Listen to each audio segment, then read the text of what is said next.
it's really nice to be here. We'll be talking with Christina MacSweeney and Ellen Jones.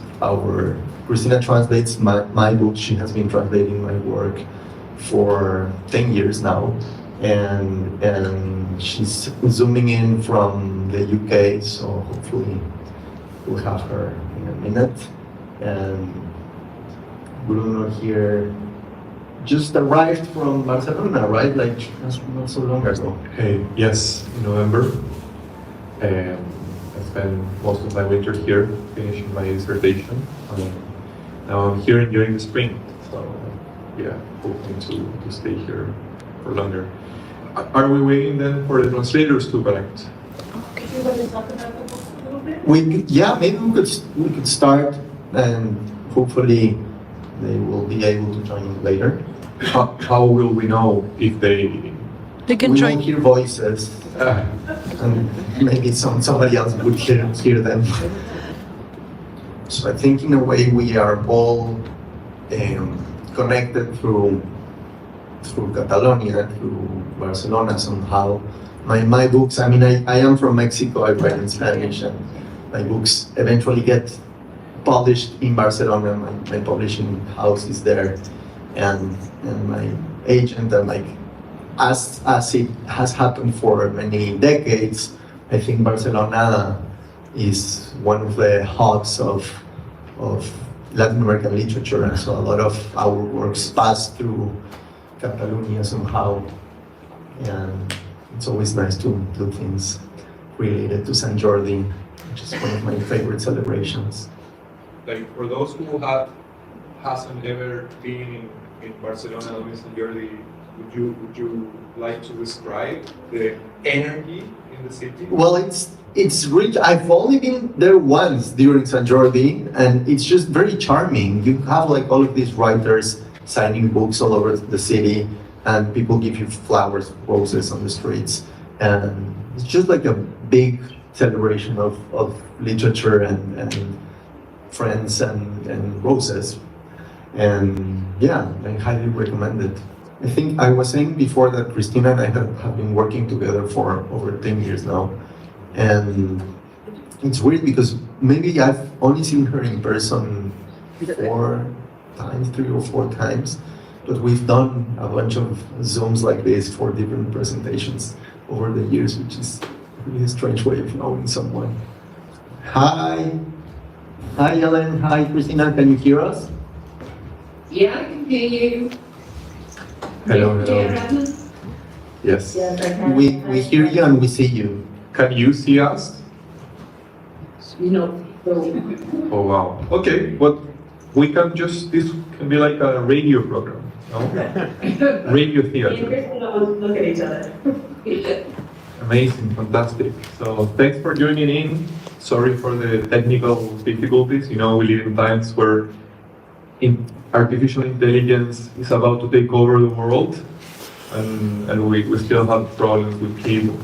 You know, that's the law of life. So anyways, here we are, and very happy also to share this space with you. Because when we started talking about how to address translation, one of the first words that came to mind was intimacy. No, if reading is a very intimate experience, and when you write something, you are able to develop a relationship of intimacy with readers. And if writers are like their own first readers somehow, I would say that the relationship between writers and translators is very, very particular, very, very interesting. So I don't know if you would like to... Yes, at this point, Christina has become maybe my second reader, sometimes my first reader, even before myself, I would say. Like as soon as I finish something, or when I'm not even finished with writing a book, I send it to her, because she's translated everything I've written so far, and she has a very close understanding of what I want to do or what I'm trying to do. And she always has something useful to tell me even before the book is done. So she reads the book at a very early stage, and then you translate it much later, sometimes years later, right, Christina? Yeah, and I think, yeah, I mean, I agree with it because I think as a translator, you're reading in such a deep way. But I think what I find interesting is, that quite often because I've translated, sort of articles that you've done, essays, etc., and I can see the progression, sort of that you're working on until it comes into the novel, and I can think, aha, I know that, I've seen it somewhere else, So I find that very interesting, sort of being able to track your way of thinking before the novel. What about you, Adam? What do you think? Well, I'm about to have that experience with Bruno because I translated a novel of his a number of years ago now, but I've actually just translated a short story of his that's yet to be published in Spanish, which is a kind of interesting experience because the story has, I guess, a certain fluidity to it for not yet having appeared in print. It's going to appear in English before it was in Spanish. But as I understand that, Bruno, you can fill the audience in. It's connected to a bigger project of his, which a novel project, I believe, which is still in progress. So I feel grateful and kind of honored sometimes that Bruno takes me into his confidence in this way and shares work with me before other people see it. It is an intimate relationship, as you said, Bruno, in that sense, because there's trust there, and it is a wonderful and particular thing between an author and a translator. So I hope to mirror what Christina just described and eventually see the development of your thinking in this story when I eventually read the project you're still working on. Yeah, absolutely. I don't know if it will be interesting to share with the people here the process that we as writers and translators engage in while we are developing or working on a specific book. I don't know if you would like to start sharing, like, what do you actually do? Right. Yeah, sure. I mean, I think every book is different because every time I start writing a new book, I discover that I forgot how you do that. And so I have to learn all over again every time. And I have no sense of actual progression, even though I guess some things come easier. But what I do the same or similarly is that I do a lot of research, and I think research comes in many different ways. For some books, it means going into the archives and reading about a specific subject for a number of years, sometimes for months on end, and having many different folders in my computer where I store articles and stories and books and even movies that relate to the subject. And then research also means taking a lot of notes and keeping a diary. I'm very, very strict about my journaling. So I write every day in my journal, and I reread my journal with some frequency. And that way I can track my own interests and kind of go back and see when a certain subject started being interesting to me, and what was like my first reaction to a story, to a character that I was drafting maybe. And so I use some of that freshness from the diaries to write it into the novel itself. And I think that's how I usually work. And then at some point when I've written enough, the most challenging part is always like choosing the perspective, maybe, like who's gonna tell this story, what's the relationship between the narrator and the story itself, how detached is he or she from the story, and just like trying to imagine the perspective of the voice that's gonna tell the stories is the hardest part usually for me. And once that is decided, I just flow more naturally with it. And then when I'm coming closer to an end, I start reaching out to people who I trust, among them Christina, of course, and ask for their first impressions, for their readings. And I also read a lot of the writers, the other writers that Christina is translating, because I think she has a very interesting approach to literature, and the projects that she takes on resonate a lot with my own vision. So if I know that she's translating, for example, Cleo Mendoza, another Mexican writer, I know that there's going to be something in Cleo's books that could be interesting for myself as well. So that's also like a collaboration. Yes. Would you like to relate that to the book you're talking about? Oh yeah, sure. So And this is Christina's work with you on. This is a very interesting case. In my essay collection that's coming out here in August is called Planes Flying Over a Monster. And these are essays that I wrote over a period of 5 years maybe. Some of them were translated by Christina very early on in a first draft, in a first version of the essay. For example, there's an essay I wrote about the city of Cuernavaca, which is where I grew up. And that essay came out in Bound magazine maybe in 2016. It's like one of the first essays that I wrote for this collection. And then I completely rewrote it several times. And so Christina has translated many versions of the same text at this point, and she must hate it because I keep changing things and adding a new chapter almost to the essay. And so it's been a book that's been under construction for a number of years, and Christina has seen the progression of that book. And even, I mean, from the Spanish edition that came out in Anagrama a couple of years ago to the English edition that's coming out, there are many changes. I took out a couple of essays and wrote something new for it. And so I think that Christina has been an active participant of the construction of this book, and she even added kind of a chapter to it, which is a series of recommended readings that come along with each essay. She made a little biographical note for each essay where she recommends readings that could help an English-speaking reader to situate himself in the context of the book. So that was a very clever and original idea, I think.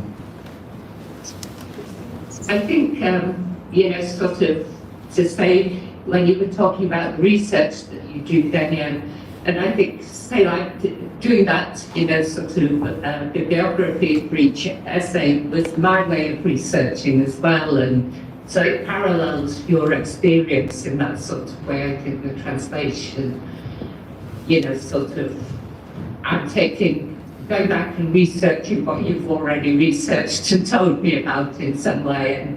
And I find that very interesting to do, sort of it. I think it helps you to get deeper into the book and to think more about the ideas there.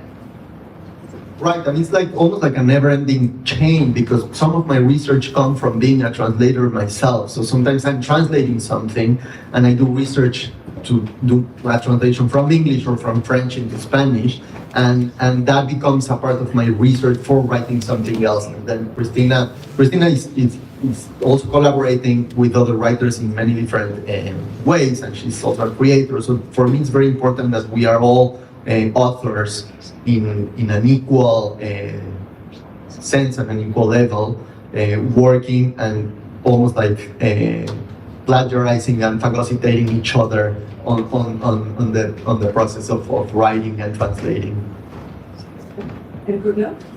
Yeah, the novel we are talking about, whose name is Nancy, was published by Two Lines Press, and briefly speaking, it's about a 40-year-old woman that's dying of cancer, and she remembers her youth in the north of Chile in the desert.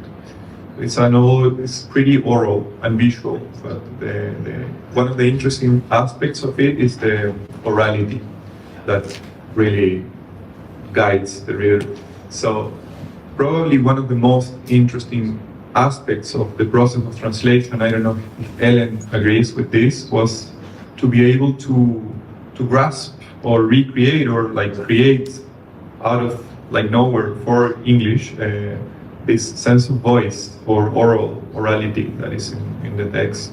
I don't know if in this case Ellen probably is way more entitled to talk about this process because I just spit it out in the native language, and you were the one who had to imagine and reconstruct or recreate totally this orality. Yeah, the orality of Nancy was actually the reason when I first read the book, I thought, oh God, this would be a nightmare to translate. And then only a couple of years later, I ended up actually doing it. And it wasn't a nightmare at all, it was a very deeply satisfying challenge. But it is one of the harder things to translate about a novel. Nancy has a very particular voice, and there's another character who is a Roman man who also has a very distinct way of speaking that needs to be clearly differentiated from the protagonist's voice, and he has a very he has a pared back style, which is good. He doesn't say very much, but he has sometimes a phrase that it literally took me weeks to figure out how to translate. But I was very grateful actually to you, Bruno, when we came to revising my translation, because I always think it's I always think myself lucky to work with authors who speak extremely good English because, who speak extremely good English and are also respectful of the work that translators do, and trust you to make the final decision, but that can bring their own perspective to your work. And one of the things that Bruno was extremely good at was reminding me to listen to my translation. So much of the feedback that you gave me, so many of the suggestions that you gave me were to do with the way the English sounded. And it sounds different to you as someone who didn't grow up speaking English, I think. And so that really helped me to pay attention to the novel as poetic prose, because it is a very poetic novel, and to make sure that I was paying sufficient attention to rhythm and to sound patterning. So very much a joint effort in that respect. I think that's also, that resonates a lot with the way Christina and I work together, because she has a great sense of rhythm.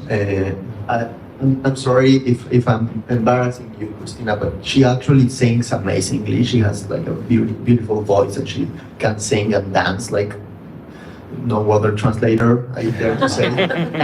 and so that was very important to me early on, because I especially with my first novel, which is the first one that she translated also, rhythm was very important, and I wanted the prose to sound differently than just regular speech. And the title of that book was Among Strange Victims, En medio de extrañas víctimas, and it's been like that. I think my sense of rhythm has changed also. I think this is a novel that I wrote more than 10 years ago, and so my perception of what I want to do with prose has changed over time, and I feel that Christina has adapted her own style and her translation to the way I've changed over this time. So I would write with very long sentences, and it was kind of like a little chaotic, the structure of the first novel, and now I feel much more contained. The essay collection is more just like short sentences. I'm more preoccupied with description, and it's a book about cities, and about the cities that have marked my life, cities where I've lived, or that somehow were important in my formation. And so I think that Christina was able to change also the way she understands my writing. I don't know if you want to say something about this, Christina. Just thinking that I remember those long sentences, Daniel, and I would be almost breathless by the end of them, just trying to translate them. But yes, I mean, you do see, I can see a development in your voice or the voices of the characters that you produce. And I think what's interesting about Planes Flying Over a Monster is that you can see, because the essays come from different times, and so that you can see slight differences in the way you're putting things together, the way your thoughts are being constructed, and as you say, in the rhythm of prose. So the final story that was, added to the English edition, that's really quite different in terms of its rhythm and, to the others. So, yeah. It reminds me like an anecdote of this novel by Kazantzakis called Sorba the Greek, where there's this scene where Sorba is at a bar with someone and they don't share any possible word of any language, so they decide to dance to communicate. So perhaps like in the future, like for translation studies, dance should be a prerequisite. Oh, It's yeah. better to Yeah, we have danced together actually, Christina and I. We did a writer and translator residency in upstate New York a few years ago at this place called Art Online, which is an amazing place, highly recommended. And we had the opportunity to. It was really important to work together in person for me. Like I think we bonded in a way that we couldn't do before. And I just, as a translator myself, I think I've worked mostly with writers, translating writers that I know personally. And I know this is not always the case. Of course, sometimes translate dead people. But I think that there's something really endearing about working with someone that you know and having like a personal collaboration that becomes an artistic collaboration more broadly. Yeah, I wanted to ask like to Ellen, but also like it's really an open question on certain decisions about the context, because if something is complex somehow, is that usually readers of the new language or the newly different language, they are unaware of certain nuances or whatever the word of the original context, no? And I remember that we agreed with Ellen that footnotes were not really welcomed, although sometimes footnotes are necessary. So I wanted to ask Ellen also, how's your experience with, how do you manage to, or what strategies do you adopt to transmit these nuances of the context you can see in the original work into your translations? Well, it's a big question, Bruno, but I think my instinct tends to err on the side of respecting the reader to do as much work as they need to figure out enough. I think often makes you read need more hand-holding than they actually do. I think readers are intelligent, and if feel like they need to do research, they will do research. And that reading a book shouldn't always be a walk in a park. It should sometimes be work. Not in a negative sense, but just in the sense of we want our readers to be actively engaged in what they're reading. So I tend to pull back a bit on kind of providing them with too much of a helping hand to understand those nuances that they may not be familiar with, as you said, Bruno. Yeah, I think I would agree with Alan there. You want your readers to be active, sort of like, and you can read it like Christie if you want to be a passive reader, it's where it's all done for you. I mean, it's part of the experience of good literature in any language. It's that the way that it draws you in as a reader and makes you think about this. But it's interesting, as a writer, what do you think? Do you want your readers to be active, or what would you say, Daniel? Yes, I mean, yeah, I think I want them to be. I want to give them enough clues to decipher the text. I don't intend on writing something that's impossible to really like feel yourself as a part of the text. But at the same time, there's always going to be some work to do for the reader. I mean, I think reading is an active and it's a creative act. And so you have to not only imagine, but sometimes also research or I feel that sometimes when I use a lot of references, so mostly in my fiction, like I go back in history, and so sometimes I mention characters, and I feel that people have told me that they have to stop reading and go and Google something sometimes, which is fine for me. Like I want them to stop reading sometimes, that's fine. Do you by any chance have a piece of one paragraph from each of the books that you might like to read? Oh, I didn't bring my book. I'm thinking about The it. translators. You don't have books there. I should have thought of it. We didn't think of it. I don't know if perhaps. I have a copy of Nancy here. I've got Both. Oh, amazing! Always to the rescue of the translators. We should know our texts by heart. Oh yeah, I would love that. No, a very, very brief, just a paragraph that somehow will give us a sense of everything you've been talking about, and you could comment on it, in the original it was like this, but whatever. Christina, would you mind to pick something? I'm sorry, I put you on the spot. Is it from Malcolm Lloret? Yeah, sure. Yeah. Yeah. Just a paragraph, or? Well, we don't have much more time than for a paragraph. We don't have a lot more time. Yeah, just a paragraph would Okay. just to get a sense of the. 200 characters, like as we. Okay, so this is from Malcolm Lloret in the Supermarket, which is one of my favourite stories in this book, or essays in this book. A certain sense of despair comes to me when I write about Cuernavaca. The despair of having mislaid something and being unable to find it anywhere, of having forgotten some fundamental detail of my own story and, without that piece, being incapable of reconstructing the series of events that led to this moment, to this light falling on me from one side as I write in the small damp room on the roof at 5:30 in the afternoon.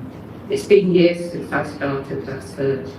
I've poked around in childhood memories, turned over the ruins of my adolescence, contacted old friends, read whatever I could lay my hands on, and unearthed photos that would have been better forgotten. But Cuernavaca remains remote, as if it were on the other side of a high wall that allows me only a glimpse of the city, distorted by my eagerness and the stubborn strivings of memory. Beautiful. First paragraph.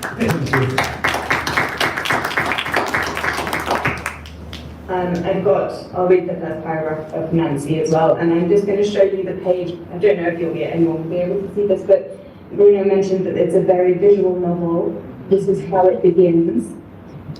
It's got a whole page that's covered with big black X's, and then the first paragraph is interspersed with the black crosses as well.